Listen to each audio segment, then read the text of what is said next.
on a voulu avoir un équipement capable de, dans un premier temps, aller récupérer des informations des équipements existants et dans un deuxième temps, d'aller récupérer des informations de capteurs qu'on voulait installer dans le bâtiment. On a voulu développer cette solution parce qu'il y avait un point qui nous tenait à cœur, c'était le partage. Partager une solution capable d'impacter notre empreinte carbone. Cet esprit de partage pour soit aller un peu plus loin ou pour améliorer quelque chose, c'est un peu l'esprit de Niobe en général. C'est l'esprit qu'on veut affecter à nos solutions. Salut à tous et bienvenue sur le podcast Visage Gaillard. Je m'appelle Mathieu Vitra et je suis photographe et vidéaste. Ensemble, nous allons révéler le portrait de personnalités inspirantes et passionnées ayant un lien avec la ville de Brive-la-Gaillarde et la Corrèze. Avant de vous parler de mon invité du jour, pour ceux qui ne l'ont pas encore fait, je vous invite à partager ce podcast tout autour de vous et de mettre 5 étoiles et de laisser un avis sur Apple Podcast. C'est principalement cela qui permet de développer ce podcast et qui va me permettre de rencontrer des invités passionnants comme l'invité du jour. Aujourd'hui, j'ai le plaisir d'inviter sur ce podcast Franck Itoi Ngoti. Alors qui est Franck Itoi Ngoti ? Franck est né et a grandi au Congo. Dans son enfance, Franck était passionné par le bricolage des appareils technologiques qu'il avait sous la main. Briviste depuis 10 ans, il a créé l'entreprise Niobe. Cette entreprise qui a pour but de rendre intelligents des bâtiments et à faire communiquer ensemble les postes de dépenses d'énergie dans un même lieu. Son cursus s'est rapidement dirigé vers l'informatique, le numérique, la communication réseau et l'intelligence artificielle. En écoutant ce podcast, vous allez savoir comment un bâtiment devient intelligent et comment le travail de Franck Itoi Ngoti peut prévenir de manière significative les pertes d'énergie, eau, gaz, électricité, etc. Vous allez savoir également comment l'intelligence artificielle agit dans nos vies quotidiennes et comment la France se développe dans ce domaine. On se retrouve à la fin de ce podcast. Installez-vous confortablement. Très bonne écoute. Bonjour Franck Itoi Ngoti. Bonjour Mathieu Vitra. Comment tu vas ? Très bien, merci. Et toi ? Ça va, très bien. Je suis ravi de t'accueillir sur ce podcast pour parler aujourd'hui numérique, intelligence artificielle et informatique de manière générale et surtout les bénéfices que ça peut apporter à nos vies quotidiennes et peut-être même aussi à nos vies professionnelles. C'est super de pouvoir parler de ça parce que c'est un sujet qui me passionne, qui est de plus en plus présent dans tous les domaines de nos vies à tous. Donc c'est vraiment super intéressant de pouvoir t'avoir sur ce podcast. Merci de venir me rencontrer pour ça. Le plaisir est partagé. Alors, juste avant de parler un petit peu de tous ces domaines, est-ce que je peux te demander de te présenter, tout simplement ? Oui, donc je m'appelle Franck Itoi Ngoti. Je suis briviste depuis 10 ans et je suis d'origine du Congo, le Congo-Brazzaville, où j'ai fait toute mon enfance. J'ai fait l'école primaire, le collège et même le lycée. Et une partie de l'université aussi, je l'ai fait au Congo. Donc, suite à mes études, on va dire universitaires, j'ai eu la chance de voyager pour pouvoir continuer mes études à l'étranger, notamment en Algérie, où j'ai vécu 3 ans à faire de l'informatique. C'était toujours mon ambition, faire de la technologie, le numérique. Donc, j'ai eu 3 ans en Algérie, où j'ai fait un BTS en maintenance informatique. D'accord. Donc, suite à ce BTS, j'ai eu l'opportunité de m'inscrire à l'IUT Jeux-2I de Brive-la-Gaillarde, où mon inscription a été validée et j'ai commencé à faire les réseaux et télécommunications au niveau de l'IUT de Brive. Très bien. Et donc, mon parcours a pu continuer après une licence professionnelle à l'IUT de Brive vers Marseille pour un Master Pro, où j'ai continué en réseau et télécommunications en faisant toujours les mêmes choses que j'apprécie, l'informatique, les réseaux. À l'occasion, j'avais toujours cette opportunité de revenir sur Brive, comme c'était ma première terre d'accueil, et je revenais à chaque fois pour les stages. Donc, sur les 2 ans de master, je suis revenu à Brive 2 fois. Et à la même occasion, la tâche que j'ai eue sur Brive m'a permis de m'attacher aussi à celle qui est devenue ma future épouse. Donc, je suis revenu plusieurs fois et après le master, Brive, le côté recherche de Brive m'a donné cette opportunité de faire une thèse. Donc, cette thèse qui était sur le bâtiment intelligent, on va dire, c'était les prémices de l'intelligence artificielle. Donc, je suis arrivé en thèse en 2014. J'ai commencé ma thèse sur le bâtiment intelligent et 4 ans après, en 2018, j'ai soutenu. Et derrière, il y a eu des idées d'entrepreneuriat. D'accord. D'accord, très bien. Bah, effectivement, tu as eu tout de suite, quand tu étais enfant, cette sensibilité au domaine du numérique, au domaine de l'informatique, ou à des choses effectivement qui sont un peu peut-être accessibles, pas forcément du plus grand nombre, mais qui effectivement ont cet intérêt à avoir, à pouvoir effectivement manipuler des ordinateurs, manipuler des smartphones peut-être. Enfin, on est à peu près de la même génération. Moi j'ai 33 ans, t'en as 32, c'est ça? C'est ça. Quand on était enfant, il n'y avait pas beaucoup de smartphones évidemment, hein, mais t'as toujours eu cette sensibilité-là? Alors, moi, je me rappelle des paroles de mon père qui me disait, ben, toi, tu es un vrai bricoleur. Donc, dès le bas âge, je démontais tout déjà, des équipements qui fonctionnaient. Bon, il y a des moments où mon père me fâchait pour ça, mais ma curiosité était plus que tout. Je démontais des radios, je cherchais à comprendre comment est-ce que ça fonctionnait, quel type de composants on avait à l'intérieur, même si je n'avais pas encore fait des études dans ce domaine, mais le côté technologie m'intéressait tellement que j'étais un peu touche à tout et je cherchais à tout découvrir. Après, venant du Congo, c'est vrai qu'on n'a pas eu cette opportunité d'avoir le côté technologique dès le bas âge. Et j'ai eu un peu d'opportunités parmi, on va dire, les jeunes de mon âge à pouvoir avoir accès à l'outil informatique dès l'âge de 14 ans. D'accord. Et donc, tu arrives effectivement en France il y a 10 ans, c'est ça? Oui. Tu as fait effectivement un parcours que tu as décrit tout à l'heure. Et après avoir fait des études dans la maintenance de systèmes réseau informatique, tu as fait à Limoges en 2014 une thèse sur les réseaux de capteurs, c'est ça? C'est ça, c'est ça. Donc, après avoir validé mon Master 2 sur les réseaux télécoms, je commence une thèse sur les réseaux de capteurs. Cette thèse a été initiée par mon ancien maître de stage, qui est le professeur émérite Raymond Thierry, qui travaillait à l'époque dans le laboratoire XLIM, qui m'avait pris 2 fois d'affilée en stage sur les capteurs. Et il m'a retenu en thèse pour faire l'étude comportementale de l'usage d'un bâtiment. Donc, ce que nous avons appelé le bâtiment intelligent. L'idée dans cette thèse, c'était d'installer des capteurs et de voir comment est-ce que les gens se comportaient dans le bâtiment, comment est-ce que le bâtiment vivait pour analyser et comprendre où sont dépensées les énergies dans le bâtiment. Donc ça, c'était le but de ma thèse. D'accord. Donc sur cette thèse, on a commencé en 2014 à vouloir instrumenter le bâtiment, rendre le bâtiment intelligent.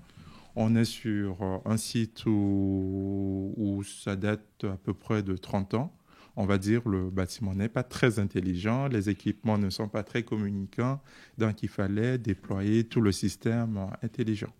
Et pour commencer, on a dû chercher sur le marché quel constructeur pouvait nous accompagner dans cette démarche pour rendre ce bâtiment intelligent et autonome. D'accord. Alors, c'est passionnant parce que c'est vrai qu'on n'a pas spécialement conscience de comment on peut passer d'un bâtiment vierge de tout système informatique jusqu'à effectivement un bâtiment, ce que tu appelles un bâtiment intelligent. Pour parler effectivement du projet que tu as pu faire naître avec l'entreprise que tu as créée, Niobi. D'ailleurs, est-ce que tu peux effectivement me présenter d'instinct comment cette entreprise est née? Alors, Niobi vraiment est née suite à une réflexion qu'on a menée pendant le projet de thèse. Donc, en 2014, on a commencé à déployer les capteurs sur le campus de Brive. Rapidement, on s'est rendu compte qu'on avait du mal à avoir toutes les informations. On avait le système de gestion de ventilation qui existait, qui n'était pas communicant, le système de relevé des énergies électricité gaz qui existait, mais qui n'était pas communicant. Et on avait aussi ce besoin d'installer des capteurs dans chaque pièce. Donc, installer des capteurs dans chaque pièce, à l'époque, on était plutôt sur des capteurs filaires et le coût de ce déploiement était assez considérable. Donc, on a voulu avoir un équipement capable de, dans un premier temps, aller récupérer des informations des équipements existants et dans un deuxième temps, d'aller récupérer des informations de capteurs qu'on voulait installer dans le bâtiment. Et pour trouver ce type d'équipement, on a eu du mal à l'avoir. On était plus ou moins obligé de développer des passerelles pour arriver à cette solution. Donc, à partir de là, nous est venue l'idée de se dire qu'est-ce qu'on peut faire pour faciliter le travail des intégrateurs, pour faciliter l'accès à un bâtiment intelligent au niveau des gestionnaires de bâtiments, au niveau des collectivités, au niveau des industriels. On a pensé à développer un produit capable de faciliter la vie sur la collecte des données. D'accord. Parce qu'effectivement, le postulat de départ, c'est que tu as pu voir effectivement avec tes associés, tes collaborateurs, qu'il n'y avait pas d'homogénéité dans la collecte des données sur un même bâtiment, enfin sur le bâtiment qui était étudié en l'occurrence. C'est ça. Il n'y avait pas d'homogénéité et je dirais plus, il n'y avait pas d'interopérabilité. Donc, chaque constructeur avait son système qui fonctionnait très bien, mais sauf que le système qui fonctionne ne donne pas son état à un deuxième système. Du coup, chaque système travaille indépendamment et derrière, on a du mal à faire un diagnostic d'ensemble. On peut faire un diagnostic sectoriel sur l'eau, le gaz, l'électricité, mais on ne peut pas faire une corrélation entre les trois énergies parce que personne ne connaît l'état de l'autre. Donc l'idée, c'était vraiment de développer un outil capable de faire la fusion Big Data, c'est-à-dire la collecte et la centralisation de l'ensemble des énergies. Donc en partant de là, on a mené plusieurs réflexions sur comment aller chercher les données, comment les stocker, quel équipement peut être mis à disposition pour faire ce type de collecte. Donc, en étant dans les réseaux, déjà par la formation de master et travaillant sur des réseaux de capteurs, j'ai pu designer un équipement adapté sur mesure pour faire ce type de collecte. Visage Gaillard, Mathieu Vitra avec Franck Itwa Ngoti.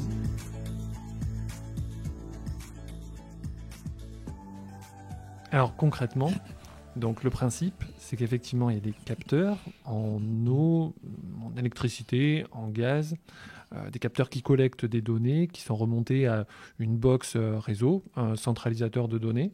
Tu me coupes si je dis des conneries. Oh, mais c'est très bien ça, j'ai même peur que tu prennes ma place. Donc ça va analyser effectivement toutes ces données qui ont été collectées. Il va y avoir un plan d'action qui va sortir de cette base d'analyse en fait. Et de là, il va y avoir effectivement des actions à mettre en place pour gérer un petit peu l'objectif, c'est-à-dire l'économie d'énergie en fait. Mais c'est ça. Donc, nous, ce qu'on dit, la première des choses dans le bâtiment ou dans la vie tout court, c'est la connaissance. Avoir connaissance de ce qu'on consomme, avoir connaissance de l'état de son bâtiment, avoir connaissance de l'état de son équipement.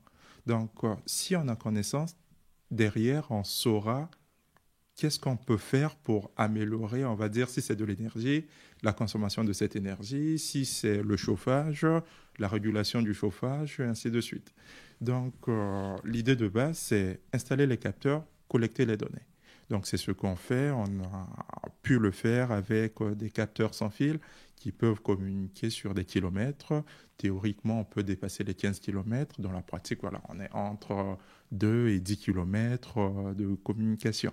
Donc, la première étape pour nous, c'était la phase collecte des données pour les mettre à disposition de l'exploitant et que temps ait connaissance de l'état temps réel de son bâtiment, de son industrie, de son équipement.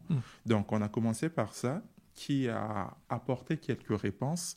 On a vu rapidement que l'utilisateur final se rendait compte des anomalies de son bâtiment, de son équipement. Il se disait, tiens, je me rends compte que dans ma classe, je chauffe à 25 ou à 23 la nuit. Il avait l'information, mais il n'avait pas forcément les moyens ou les outils pour aller améliorer ces anomalies. On s'est dit, on a fait la première étape, pourquoi pas aller sur une deuxième étape? La deuxième étape, on a la connaissance, on peut agir sur l'anomalie qu'on a détectée.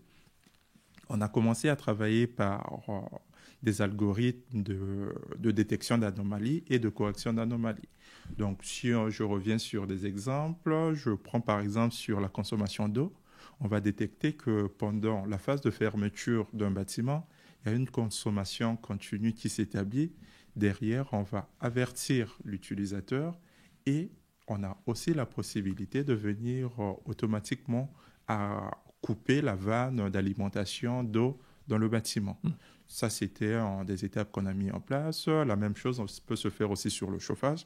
Donc, au niveau du chauffage, on peut détecter qu'à partir de la fermeture d'un bâtiment, on peut demander à tous les radiateurs qu'on a rendus communicants à se mettre sur des températures de nuit.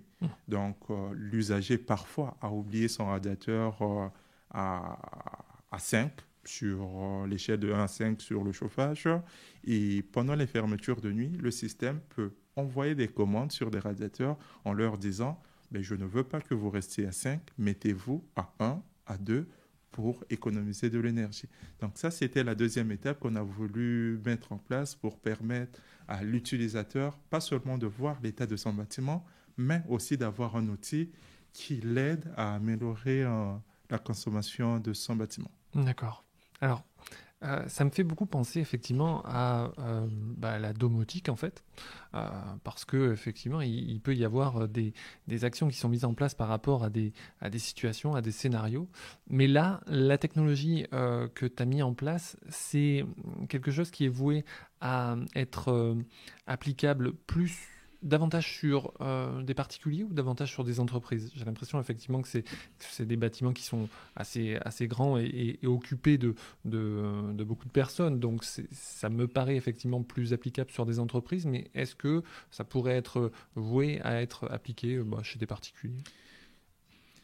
Alors pour ça, déjà pour faire simple, pour vulgariser un peu ce qu'on fait, on dit on fait de la domotique pour les pros. Parce qu'aujourd'hui, tout le monde connaît le mot domotique, tout le monde comprend ce que fait la domotique. Bon, il y a des moments, il y a des gens qui expliquent un peu la domotique avec des termes extrêmes, éteindre la lumière en claquant des mains, en criant. Bon, chacun comprend ce qu'il veut derrière le mot domotique. Ouais.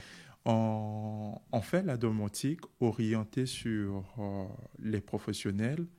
Aujourd'hui, on ne part pas dans le domaine du particulier parce qu'il y a déjà des outils qui sont adaptés sur ce marché qui peuvent répondre très facilement aux besoins des particuliers.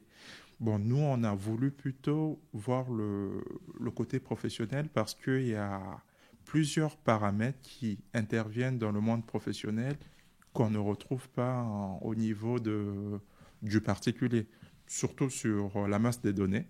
Les données qu'on peut retrouver au niveau d'un professionnel sont 10, 20, 100 fois plus élevées que les données d'un particulier.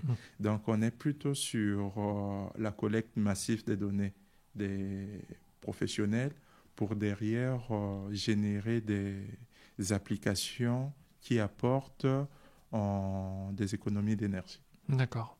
Alors, les objectifs, c'est évidemment l'économie d'énergie. Il va y avoir aussi un objectif d'économie financière, puisque évidemment, si on utilise moins forcément de ressources, on a une économie financière. Il va y avoir aussi un objectif, j'imagine, d'écologie. Qu'est-ce que tu peux me dire par rapport à tout ça ? Alors, donc par rapport à tout ça, il y a plusieurs objectifs dans la solution qu'on déploie. Et nous, on a voulu développé cette solution parce qu'il y avait un point qui nous tenait à cœur, c'était le partage.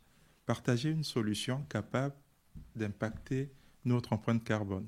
Donc, personnellement, j'ai toujours eu cette éducation où on devrait partager vers les autres. Et dans ce partage, je l'ai retrouvé on va dire, dans le monde de la recherche avec des publications d'articles qui donnent la possibilité à un deuxième chercheur de commencer par un travail qui est déjà fait pour aller un peu plus loin. Donc, cet esprit de partage pour soit aller un peu plus loin ou pour améliorer quelque chose, c'est un peu l'esprit de Niobe en général.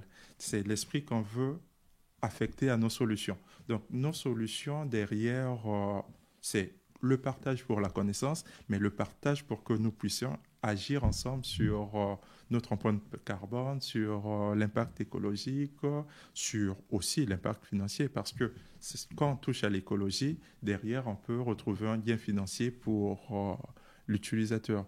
Donc, dans les solutions qu'on déploie, dans l'énergie, on va détecter les anomalies. En détectant les anomalies, on va faire chuter la consommation. En chutant la consommation, on va gagner en gain financier.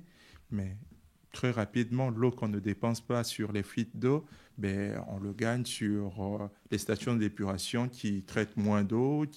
Voilà. Si on revient sur toute la chaîne, à la fin, on va retrouver ce côté environnemental qui est à l'origine de l'idée de ce qu'on voulait développer. L'objectif premier de Niobe, c'est de permettre aux entreprises, aux collectivités, à tout le monde de pouvoir développer très facilement des solutions d'Internet d'objets. Aujourd'hui, la technologie a évolué. Aujourd'hui, on a des outils accessibles sur le marché pour nous aider à comprendre déjà le fonctionnement de nos bâtiments, de l'industrie, de l'agriculture. Et ces outils ne sont peut-être pas accessibles facilement à tous les utilisateurs possibles. Donc nous, Niobe, on veut se positionner comme un acteur clé sur la facilitation, sur la démocratisation de l'IoT. Donc on veut rendre accessible cette technologie à un plus grand nombre, et le fait de le faire derrière, ça apportera la connaissance sur chacun, et je pense que le fait que chacun chacun saura comment est-ce que ces systèmes fonctionnent, chacun pourra agir, et en agissant derrière, toujours cette échelle, on agit jusqu'à améliorer nos dépenses, à baisser notre empreinte carbone. D'accord. Oui, accessible effectivement financièrement au plus grand nombre, mais aussi par connaissance, parce que tout le monde effectivement n'a pas connaissance que ce type de technologie existe, tout simplement. Effectivement, je pense que aujourd'hui, les gens pensent que ce type de technologie est réservé peut-être aux grands groupes, aux entreprises qui ont un système d'information ou des informaticiens un peu de haut niveau, des ingénieurs. Non, aujourd'hui, on a cette impression parce qu'il n'y a peut-être pas actuellement sur le marché des dispositifs qui nous donnent l'accès à l'IoT en nous facilitant le déploiement, l'utilisation. Donc nous, on se positionne vraiment comme un acteur qui facilite l'accès à cette technologie sur son déploiement. On emmène des outils clés en main où l'utilisateur, ça va, si je utilise un peu des termes simples, ça peut être présenté comme des Lego. On présente des Lego à l'utilisateur final, et l'utilisateur final va construire ce qu'il veut avec des clics très facilement pour déployer sa solution. Visage Gaillard, Mathieu Vitra avec Franck Itouane-Gotti. On va parler un petit peu effectivement de l'intelligence artificielle de manière générale. On a connaissance, on entend effectivement ce terme intelligence artificielle qui, parfois pour certains, fait peut-être un peu peur. On a cette vision de ce qu'on peut voir dans certains films, les robots qui vont commander nos vies, qui vont effectivement, c'est un petit peu le cas, mais on a encore, je ne sais pas pour combien de temps, mais encore un peu de contrôle quand même là-dessus. Aujourd'hui, les différents domaines de l'intelligence artificielle, il va y avoir effectivement la reconnaissance de la parole, la reconnaissance de l'écriture, la reconnaissance des visages, peut-être la surveillance. Est-ce que tu penses effectivement que la France est bien positionnée par rapport au développement de l'intelligence artificielle de manière générale ? Et ou alors, est-ce qu'on est bien positionné ou alors est-ce qu'on est en retard par rapport aux autres pays ? Alors, sur l'intelligence artificielle qui est la deuxième étape pour Niobe, Ouais. En France, le gouvernement met tout en œuvre pour que les startups, les entreprises puissent aller très vite dans le domaine de l'intelligence artificielle. La preuve en est qu'il y a plusieurs appels à projets, des plans de relance orientés sur l'intelligence artificielle pour permettre aux entreprises d'améliorer, d'aller très vite sur cette technologie. Donc je dirais que la France a peut-être été en retard sur le domaine, mais aujourd'hui tout est mis en œuvre pour que les choses aillent très vite dans ce domaine. C'est nécessaire, selon toi, effectivement, que ce soit pour Niobe ou que ce soit pour d'autres entreprises ou même de la vie quotidienne, effectivement, d'investir là-dedans, d'investir dans ce type de recherche-là? Alors, c'est nécessaire, mais comme toute technologie, si elle est bien utilisée, on peut toujours arriver à faire quelque chose de bien. Mais je pense que aujourd'hui, les exemples qu'on a sur l'intelligence artificielle, par exemple sur la reconnaissance vocale, sur les téléphones, on se rend compte qu'on a maintenant des publicités ciblées par rapport aux paroles qu'on utilise à côté de nos téléphones. Donc, quelque part, ça peut faire peur. Et derrière, l'utilisateur va se dire, au final, l'intelligence artificielle, c'est un outil qui va venir nous apporter que des choses négatives. Alors que si on voit l'intelligence artificielle sur d'autres exemples, par exemple, on va se rendre compte que, au lieu de l'utiliser pour suivre les paroles, la publicité ciblée, on peut l'utiliser pour les bonnes choses.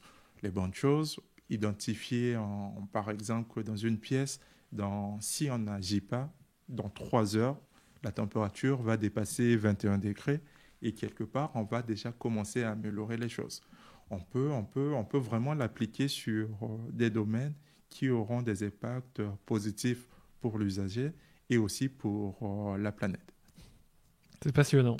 C'est passionnant et puis en plus tu t'en parles de manière assez vulgarisée. Moi je comprends tout, donc c'est déjà un indice que c'est bien expliqué.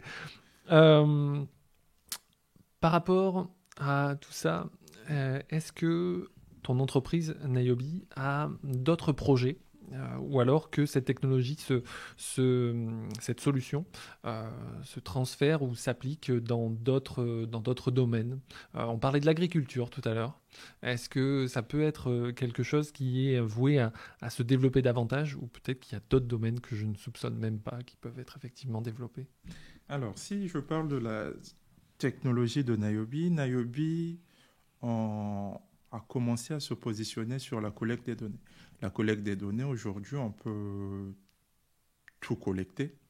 On peut collecter des données dans le domaine du tertiaire, dans l'agriculture, dans le médical, s'il y a des capteurs, on va dire, à l'origine qui existent. Donc, nous, on ne crée pas des capteurs, on va exploiter les capteurs du marché pour collecter ces informations.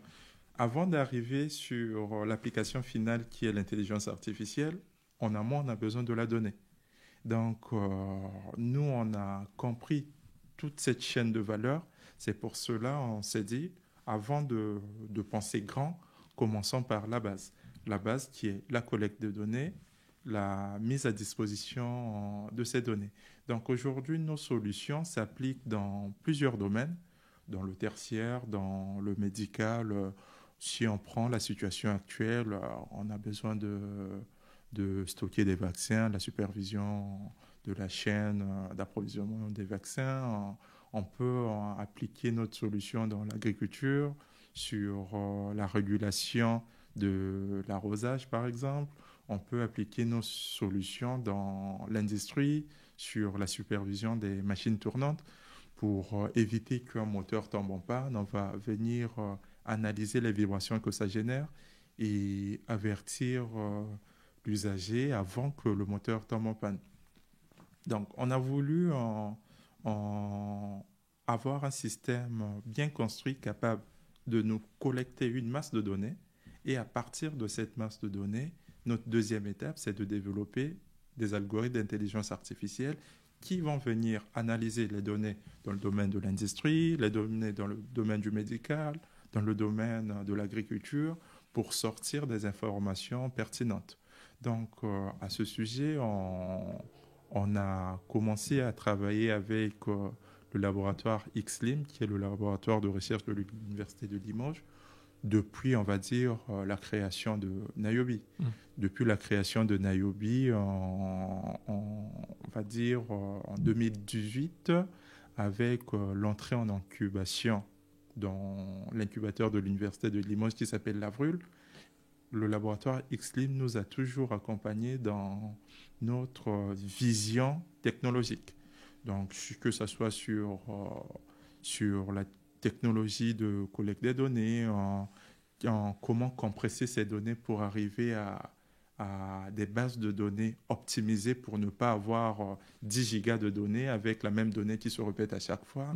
Et ensuite, aujourd'hui, on est sur un travail de partenariat où, avec les compétences qui existent au niveau du laboratoire XLIM, on est en train de développer un partenariat qui va nous permettre, nous, avec nos connaissances de toute la chaîne de la collecte au stockage des données, eux avec les enseignants-chercheurs avec leur capacité à développer des algorithmes intelligents, à faire un partenariat pour exploiter nos données et derrière appliquer l'intelligence artificielle sur plusieurs domaines. D'accord. C'est vraiment développé, il y a un panel qui est assez large d'applications, quoi. C'est ça, le panel qu'on veut toucher. On veut vraiment proposer à monsieur tout le monde d'avoir déjà un outil de collecte de données et que monsieur tout le monde fasse de l'intelligence artificielle. Donc, ça sera de l'intelligence artificielle dans le bâtiment, sur la détection des fuites d'eau. On va dire, on ne va plus détecter les fuites d'eau, mais on va prédire les fuites d'eau en disant, notre algorithme connaît le modèle de fonctionnement de bâtiment. Par exemple, quand on a plus de 200 visiteurs, on a constaté qu'au bout de 3 jours, on a des fuites d'eau. Et l'intelligence artificielle va se baser sur l'ensemble des données qu'on collecte sur le bâtiment pour nous dire, attention, on avait remarqué à l'époque qu'au bout de tel événement, on arrivait à telle problématique. Et là, derrière, on peut rapidement envoyer des techniciens pour aller vérifier si tout se passe bien sur les chasses d'eau, sur les canalisations et ainsi de suite. Vraiment, voilà, on veut fournir l'IoT et l'intelligence artificielle à tout le monde et dans tout le domaine. Très bien. Je trouve que c'est génial, effectivement, de pouvoir prédire avec toutes ces données, voir dans quelle situation on est, dans quelle configuration on est pour pouvoir agir. On arrive à la fin de ce podcast. C'est une question que je pose effectivement à tous les invités de ce podcast, qui sont pour la plupart brévistes ou corréziens. Ils sont corréziens de toute façon, mais une bonne partie est bréviste. Tu es sur Brive maintenant depuis plusieurs années. Est-ce qu'il y a un lieu à Brive ou un peu en dehors, proche banlieue on va dire, dans lequel t'aimes te retrouver, dans lequel t'aimes effectivement te poser pour te ressourcer, que ce soit seul ou avec ta famille Alors, donc, il y a un lieu que j'aime bien aller c'est Varese, au Boss. C'est chez mes beaux-parents. Déjà, on est en hauteur, on voit en Brive et son agglomération, Dansnac, Varese et autres. C'est un lieu qui me permet de me ressourcer. C'est parmi les premiers lieux que j'ai pu visiter en Corrèze, grâce à ma femme aujourd'hui. Et je ne sais pas pourquoi, mais ce lieu m'inspire, m'apaise. Et aujourd'hui, si avec le confinement, je ne peux pas partir en vacances, je pense que je demanderai à ma femme qu'on aille chez ses parents pour passer quelques jours. Très bien. Merci beaucoup, Franck. Merci beaucoup, Mathieu. Voilà, j'espère que cet épisode vous a permis d'en savoir plus sur l'intelligence artificielle et le développement du projet de l'entreprise Niobe. Un immense merci à Franck Hitoine Gotti d'avoir accepté de participer à ce podcast. Vous pouvez retrouver beaucoup d'informations en lien avec cet épisode sur mon site mathieuvitra.com/lejournal. Vous y trouverez de nombreuses références, citations, sources. Allez y faire un tour.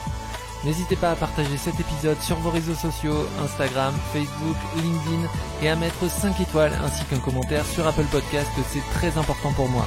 Parlez-en autour de vous et abonnez de force toute votre famille et tous vos amis. Moi je me retrouve dans un prochain épisode pour rencontrer ensemble un nouveau visage gaillard. Et n'oubliez pas, faites ce que vous aimez, aimez ce que vous faites. À bientôt.